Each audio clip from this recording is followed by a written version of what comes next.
नमस्कार, आप देख रहे हैं सिटी पोस्ट लाइव। मैं हूं श्रीकांत प्रत्युष और मेरे साथ खास मेहमान हैं हरि नारायण बाबू। आप कोई बड़ा फैसला ले चुके हैं, पता चला है कि आप विधानसभा क्षेत्र से रिजाइन करेंगे, वहां से निशांत लड़ेंगे। ये फैसला क्यों लिया? मैंने तो कोई फैसला नहीं लिया। अब आप बता रहे हैं कि आपने फैसला ले लिया है। ये तो अफवाहों का फैसला है और हमसे दल के नेता द्वारा इस संबंध में कोई चर्चा भी नहीं हुई। और मैं तो आपको मालूम है कि मैं 10वें बार बिहार विधानसभा का सदस्य बना हूँ। 6 बार चंडी विधानसभा क्षेत्र से और चौथी बार हरनौत विधानसभा क्षेत्र से। तो हम डायरेक्ट लड़कर ही आए हैं। तो मैं तो मानता हूं कि एक अफवाह है विधानसभा छोड़ने का। और अब जब विधानसभा जीत करके मैं चला आया हूं तो हम बैक डोर से कहीं जाने वाले थोड़े हैं। मतलब विधान परिषद से जाने वाले नहीं है? कोई सवाल, कभी गए भी नहीं? कभी न गया न कभी सोच भी नहीं। ये खबर कैसे चल रही है कि निशांत वहां से चुनाव लड़ेंगे, आप उनके लिए छोड़ेंगे सीट? भाई ये खबर कहाँ से चल रहा है हमको भी पता नहीं।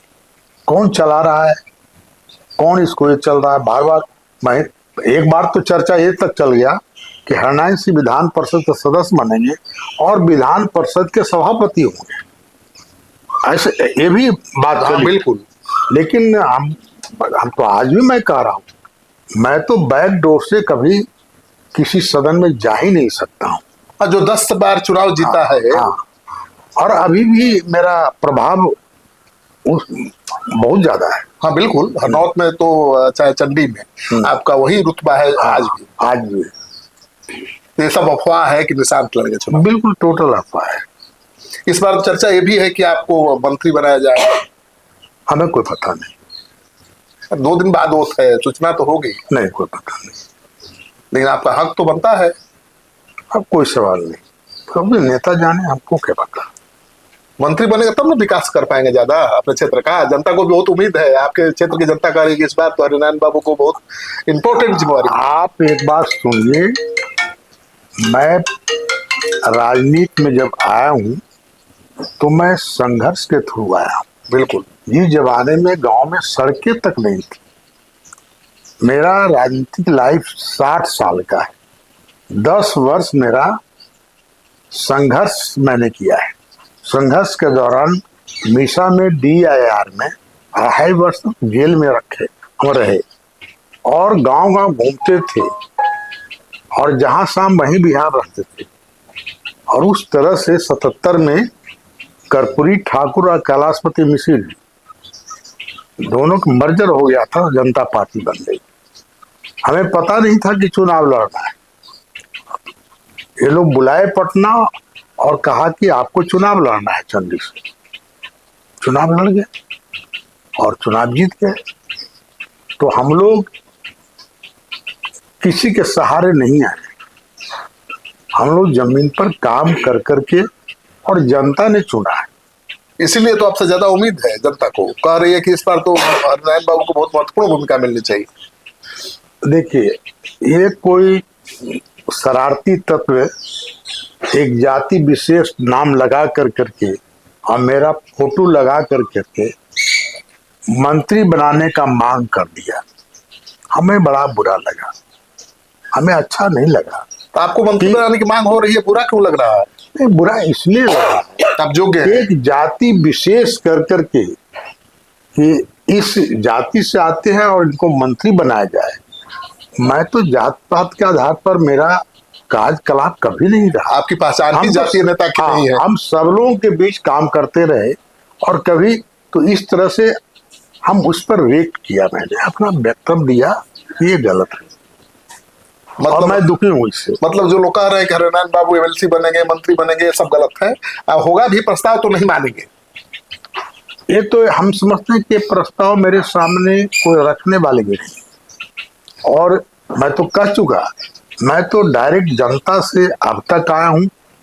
अब हम कोई दूसरे दरवाजे से दूसरे दरवाजे कैसे चले जाएंगे? लेकिन मंत्री बनाने का ऑफर आएगा तो आप बनेंगे ना?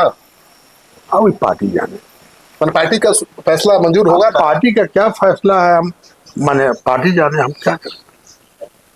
हरिनारायण बाबू, आपने विधायक बनने के बाद कौन सा ऐसा काम है जो सोचा था करने के लिए अभी तक कर नहीं पाए हैं, जिसको करना चाहते हैं? विधायक बनने के बाद अपने कार्यों से मैं संतुष्ट हूं, और इस कार्यकाल में हमें कृषि मंत्री रहने का भी मौका मिला जी। और शिक्षा मंत्री का भी रहने का मौका मिला। बिहार के लोग जानते होंगे कि हरनारायण सिंह ने इन दो विभागों में कैसा काम किया। मैं उसकी बात, मैं चर्चा मैं क्या करूं। मैं भी जानता और हूं, मैंने भी देखा है। और मैं जिस क्षेत्र से आता हूं उस क्षेत्र में जन सवालों को किस तरह से हल किया जाता है और कितना मैंने हल किया है, मेरी जनता भी खुश है और मैं भी संतुष्ट। इस टर्म में क्या करना है खास, कोई होगा ना कि इस बार? आपको तो लगता है छूटा ही नहीं कुछ है, सब काम हो गया। नीतीश बाबू को हम मंत्री नहीं भी रहते थे तो जो कहते थे तुरंत करते थे, और आज भी हमें उम्मीद है इस सरकार में भी कोई बाधा आने वाली नहीं। अच्छा, तो आपकी राजनीतिक विरासत को कौन आगे बढ़ाएगा आगे? देखिए, मैं उन लोगों में से हूं जो लोग बोलते हैं कि वंशवाद नहीं होना चाहिए। अरे भाई, वंशवाद क्या चीज है? अरे कोई बच्चा या बच्ची को जन्म देता है तो माता पिता का फर्ज होता है कि उनको लालन पालन, पढ़ाई लिखाई ठीक कर दें, लेकिन माता पिता को ये अधिकार नहीं है कि मेरा बेटा राजनीति में नहीं आएगा, ये काम नहीं करेगा, ये काम नहीं करेगा। जैसे ही वो ग्रोन अप हो जाता है तो उसका फैसला करने का काम है। ऐसे मैं बता दूं कि मेरा पुत्र, मैं तो चुनाव नहीं लड़ने वाला था। बिल्कुल।